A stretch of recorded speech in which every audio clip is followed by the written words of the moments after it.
মোরা ধান দাইতেছি এই দেখে নেই টিকটক বানাই বলে বড় নৌকে ধান দাইতেছি মোরা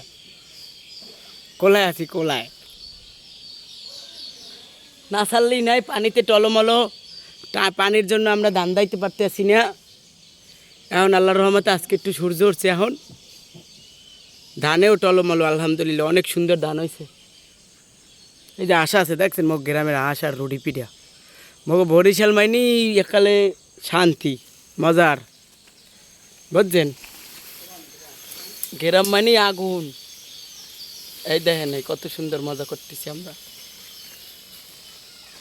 আমাকে সবার জন্য দোয়া করবেন আর ফেসবুক মামা মগো পেস্টের একটু লাড়া দিয়ে দিয়েন ভাই এর পেছনে গাছ আছে পানি আর পানি সবাই ভালো থাকবেন আল্লাহ হাফেজ